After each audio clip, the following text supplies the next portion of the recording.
Hi, Amber Cohen here, her legal lens. All right, well, as most of you know, the verdict is in from Judge Karp. He announced his verdict earlier at 2 o'clock. I did have a live verdict reading at 2 o'clock. However, the sound from the court, for some reason, I was having technology issues. This is the first time for me broadcasting from my office. And so I was having issues. And I think my video did not pick up the sound of the judge, which of course is the paramount purpose of going live, is to hear the judge. Especially this judge in particular. I thought his judgment and order was very thoughtful, and we are going to go right into it. So I hope this works now.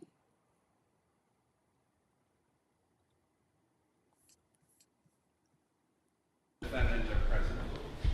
Thank you.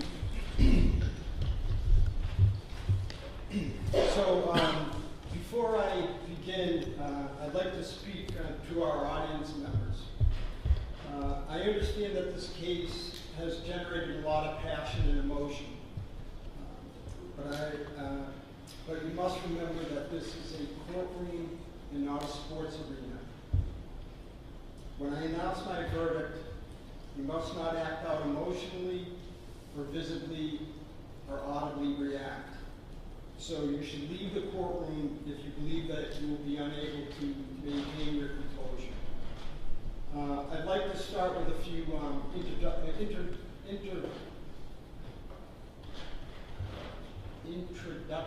words. I hear you, Judge. I'm exhausted, so I'm right there with you. Let me say this. This is not in my script.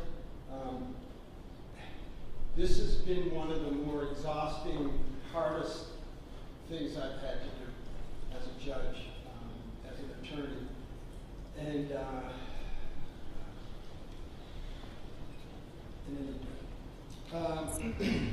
so decision for him, because he knows that it's law enforcement. It involves law enforcement, and because of that, I think he did take his time. He thought about it, put a lot of energy into this decision too. It's also a media case, and all eyes are on him right now. Lawyers know, unlike when a judge presides over a jury-waived trial in a civil case, there is no requirement that a judge explain their reasons for reaching a verdict after a criminal bench trial. I do so in this case because I think that Ms. Fitszimmons, Officer Noonan, and all the people involved in the tragic events of June 30, 2025 deserve an explanation. Next, I'd like to take the opportunity to publicly thank and commend the attorneys in this case. They all did an exceptional job presenting the evidence and conducting themselves in an extremely professional and civil manner. And they did so under the public spotlight in an emotionally charged case. I commend you. To the extent that any of the prosecutors and attorneys may be vilified or subjected to public scorn for simply doing their jobs, in this case, I say that any such scorn is unfair, unwarranted, and simply wrong. These prosecutors and attorneys fought hard but performed their solemn jobs fairly with the utmost civility and professionalism. They served as a shining example of our adversarial system in operation. Now, I'd like to publicly acknowledge the crucial and often thankless role that police officers perform, a role that Ms. Fitszimmons herself, like Officer Noonan, willingly and selflessly performed for the citizens of. This is such an important part that I think he hit on and that we talked about last night, which is that this is law enforcement versus law enforcement. And I think he makes this statement to try to unite the blue and not, take sides and polarize. I think he's really trying to get everybody back on the same page. For this you should be thanked, not disparaged. For those that think that serving as a police officer is easy, or that officers don't care or take pride in their work, I say with more than 3 decades of experience in the criminal justice system that you are naive, misinformed, and sadly mistaken. The work of police officers is especially fraught with peril today because of our exceedingly cynical, polarized atmosphere where our citizenry often believes that there is a conspiracy under or around every corner. I saw no evidence of a conspiracy in this case. What I saw was dedicated public servants like Officer Noonan and his fellow officers doing the best they could under tragic, rapidly evolving emotional circumstances.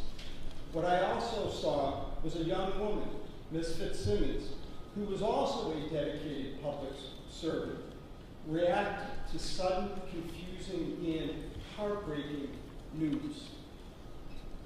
Now let me turn to the evidence and the law. Our system of justice requires me to decide this case solely on the law and the evidence. So the only things I have considered in reaching my verdict are the 98 exhibits admitted during the trial and the testimony of the 11 witnesses that testified here in open court. While it may be cold and uncaring, our system of justice demands that emotion, sympathy, and concern for the consequences of my decision play no role in my decision. As for the law, in order to prove Ms. Fitszimmons guilty of the crime of assault by means of a dangerous weapon, the Commonwealth must prove the following 3 things. We lawyers call these things elements beyond a reasonable doubt.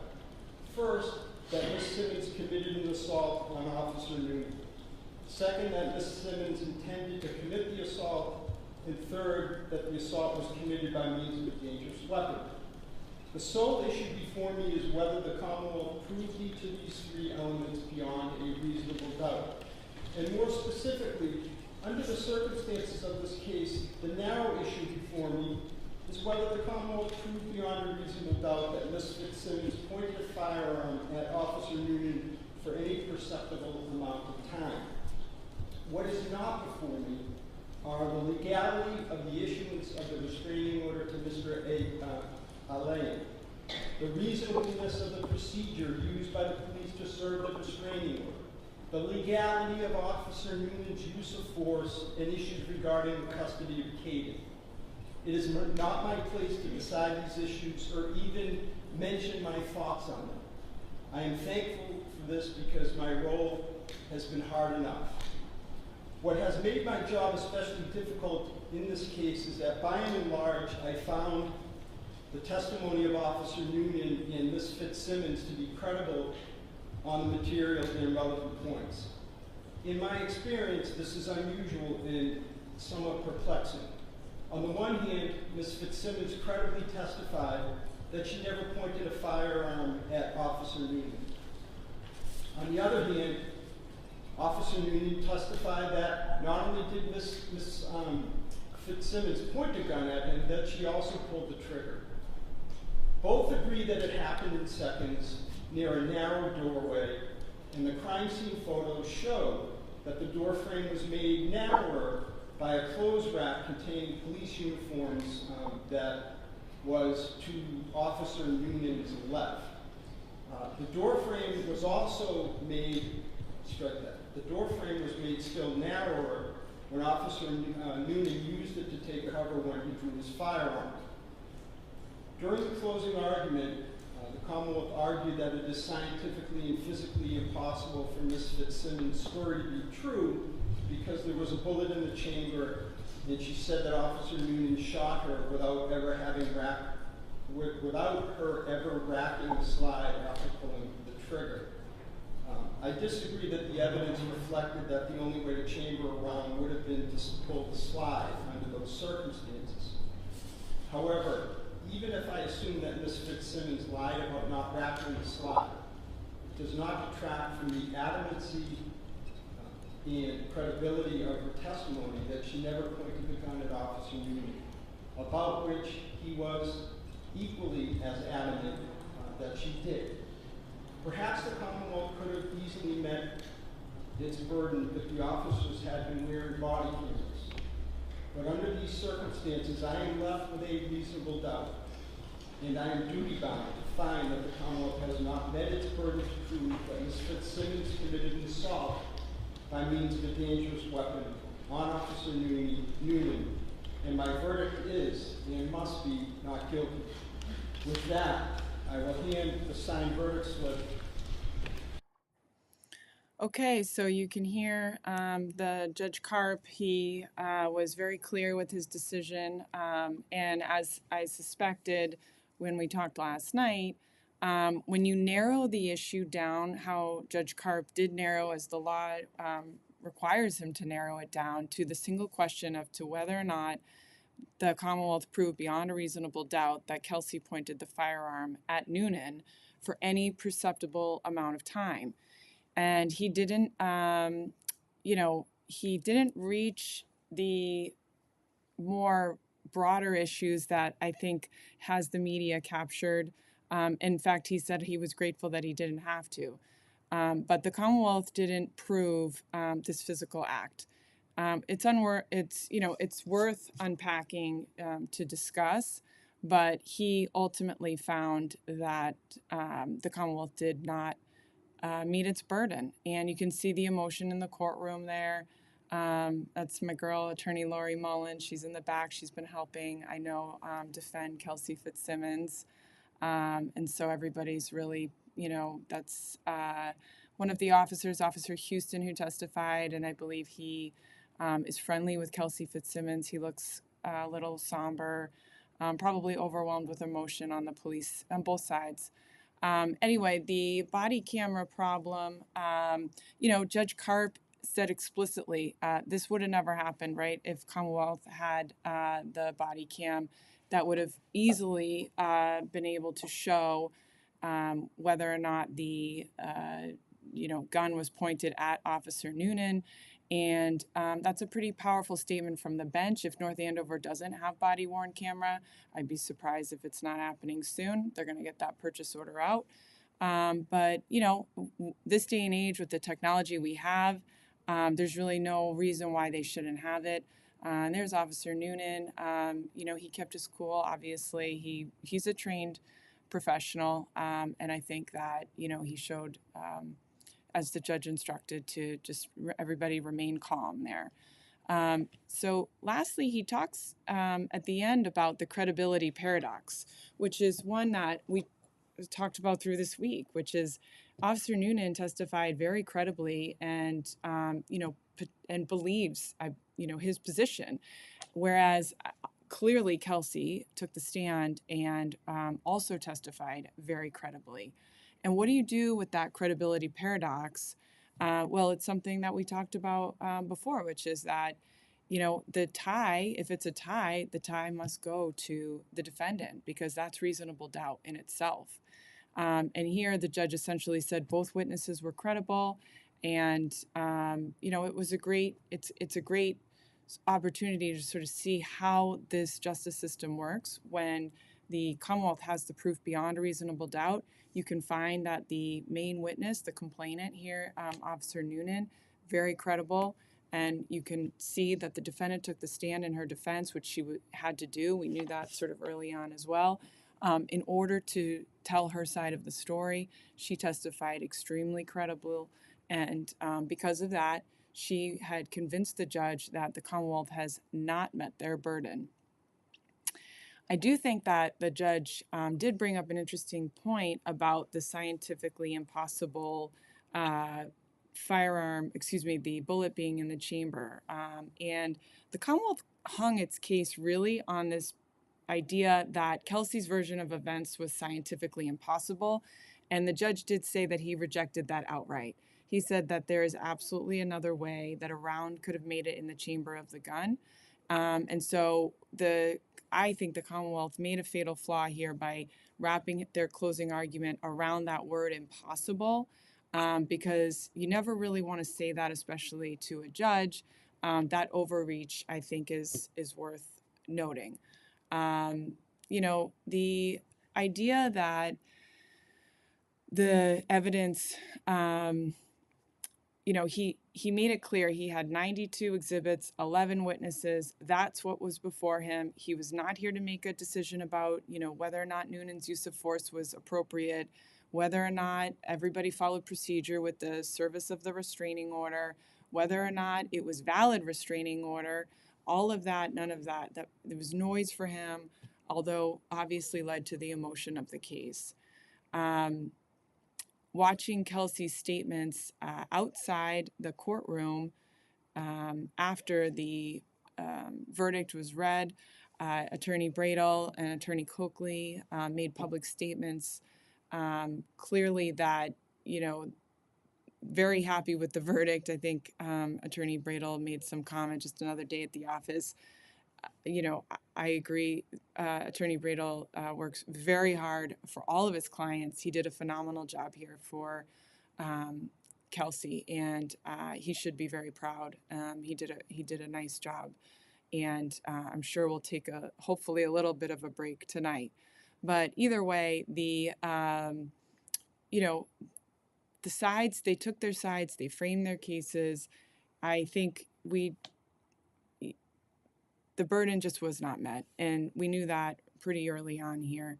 And the Commonwealth, you know, they had a job to do. That, as the judge pointed out, you know, that the prosecutor had his job to do. He did it, and you know, ultimately, he did not meet his burden. Notably, I think we talked about in the closings this morning, he did not talk about intent. You know, he talked his way out of conviction when he said they didn't know why. And, you know, that to me right there was the reasonable doubt. So that came up pretty quick. For Kelsey, obviously, it doesn't end here for her. She's got her ongoing custody case. I'm sure she's exploring some options, whether or not there's a matter against the town of Andover. But notably, I did hear Attorney Bradel speaking at the news conference about, you know, whether or not there should be legislative reform when it comes to serving a restraining order on a new mom. And I think I talked about it last night. It's all starting to blur. But, you know, in essence, to get a restraining order here in Massachusetts, you can go before a judge, you can fill out an affidavit, go before a judge, and potentially get custody and an order against a person with about a 10-minute hearing. And it doesn't take much. And so, and usually it's a 10-day or 14-day return in this case. So everybody gets to come back and argue about whether or not that order should be extended. What I did talk about a little bit the other day was that some judges, when they see that there may be something going on or there's some concerns, they will order it for a two-party hearing, typically in a day or two. They will not let it go out 10 to 14 days. If they think that a child is really in risk, they will bring that in sooner. But, you know, sometimes this is a test on our system. We have not enough judges and a lot of cases. And sometimes these things do slip through the cracks. I think this is one of those cases, unfortunately. But for the most part, these probate family court judges, the district court judges, you know, they are listening for these things, and they are really, you know, adamant about sort of pressure testing the emergency of that restraining order. And so I do want to make sure, although it may be necessary to get some legislative reform, you know, this is an outlier case. This does not always happen. And so I think that that's important to, you know, just sort of bring to the attention. So, you know, your call on the case. What did you think? Did you think this was going to be a not guilty or guilty? I know that I've had some comments on the videos that a lot of people have thought that it was a guilty or should be a guilty conviction. And I think Judge Karp made a good decision, a very sound decision. And I was proud to be a part of the court system here in Massachusetts for this one. This was a good one. And thank you for watching. If you like the content, please like, subscribe, share, and we're on to picking our next case. So you will see us soon. Thanks. Hopefully Kelly will be back. All right.